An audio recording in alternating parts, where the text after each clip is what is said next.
Elena Ross was the kind of woman people described as steady. 34, a literature teacher at the local high school, she lived alone in a small, two-bedroom house that once belonged to her grandmother. Her days were structured: wake at 6, coffee at 6:15, lesson plans by 7, school from 8 to 3. Evenings were quiet, grating, a TV show or two, sometimes a phone call with her sister, and bed by 11. It wasn't the most exciting life, but it was hers. Predictable. Safe. Her grandmother's old mirror stood in the hallway across from her bedroom door. It was tall, framed in dark oak with carvings of curling vines that seemed to twist if you looked too long. Elena had always loved it. As a child, she'd stand in front of it for hours, making faces, pretending it was a window to another world. Her grandmother used to warn her, "Mirrors don't just show you, Ellie. They show what's behind your eyes. Be careful how long you look." Back then, Elena laughed it off. Now, as an adult, the warning lived in her head as just another odd superstition. Life in her little house was quiet, though lately she'd been feeling watched.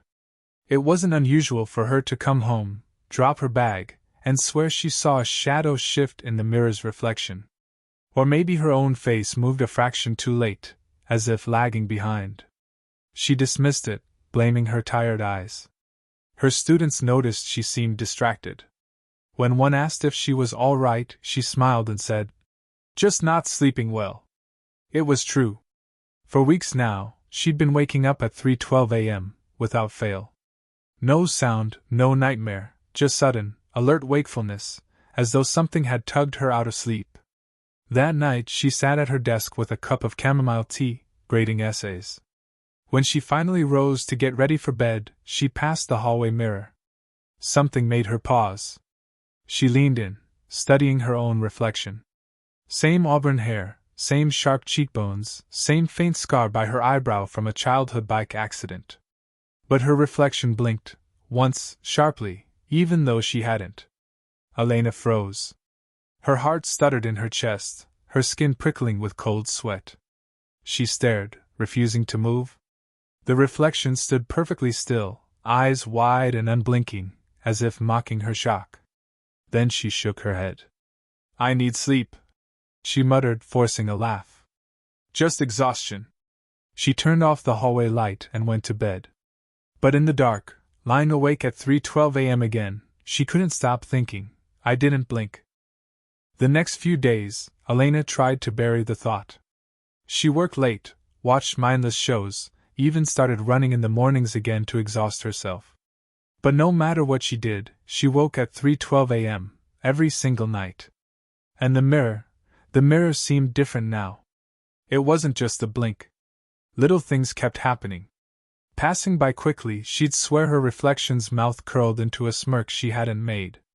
Once, as she carried laundry through the hallway, she saw her reflection holding still a moment too long after she'd moved. She stopped looking directly at it. One evening, her sister, Claire, came over with takeout. They sat at the kitchen table, chatting about work and family drama. Elena felt calmer with her there. Claire always had a way of grounding her. As Claire was leaving, she paused in the hallway. "Creepy old mirror," she said, studying it. Elena tensed. "Why creepy?" Claire tilted her head. "I don't know. Didn't you see? It blinked at me." Elena's blood ran cold. You blinked, maybe?" Claire frowned. "No. I saw it. You should get rid of that thing. Grandma always said it was weird." She laughed it off and kissed Elena goodbye. But Elena stood frozen in the hallway, staring at the glass long after her sister left. That night she had a dream. She was standing in front of the mirror, but the reflection wasn't her. It was a version of her, paler, eyes darker, lips thinner, staring with an unblinking grin. It reached out, pressing its hand against the inside of the glass. When she woke, it was 3:12 a.m. again. Her bedroom door was open. She always closed it at night. And from the hallway, she swore she heard the faintest sound, a fingernail tapping glass. Elena could no longer pretend it was stress. Something was wrong. She covered the mirror with an old bedsheet, but that only made things worse. The tapping grew louder, sharper, as if demanding attention. Once she heard whispering behind the fabric, a soft voice that sounded eerily like her own, saying her name over and over. Elena! Elena!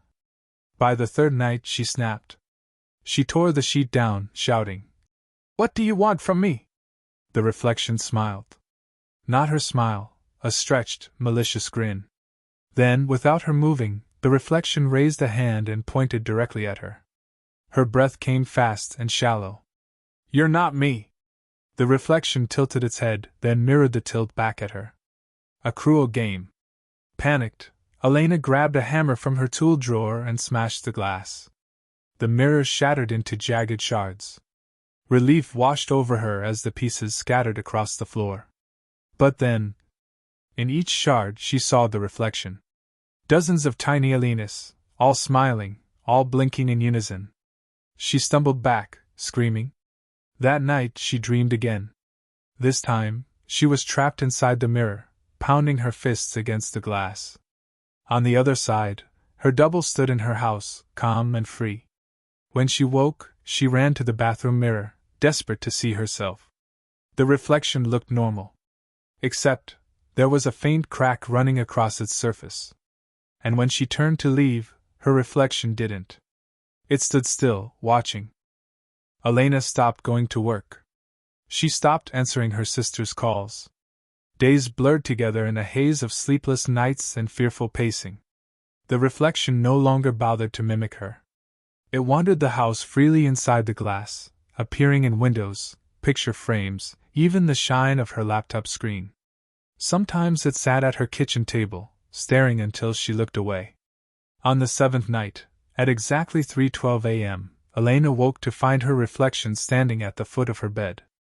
Not in the mirror, right there. Its face was hers, but wrong, stretched too thin, eyes too wide, smile too sharp. It leaned close and whispered, "Your turn." And the world flipped. Elena screamed as she slammed against cold glass. Her fists pounded, but no sound escaped. She was inside. Trapped. Through the surface, she watched the other Elena, her double, stand, smooth back her hair, and walk calmly out of the bedroom. Her life, her body, her world stolen. Days passed. No one noticed the difference. Claire came over once, chatting with the imposter, laughing, completely fooled. Elena clawed at the glass, sobbing, but her sister never heard. She realized the cruel truth. The mirror had never shown her. It had shown the one waiting behind her eyes. The one patient enough to wait for the blink. Now, Elena waits in the dark reflection. Waiting, watching, praying for someone else to look too long. Because when the mirror blinks, it's never just your eyes that close. It's the door opening. Closing image. A quiet suburban home. A hallway mirror. A woman passes by, glances at herself, and pauses. Just for a moment, she swears her reflection smiles. But she blinks, and the reflection doesn't.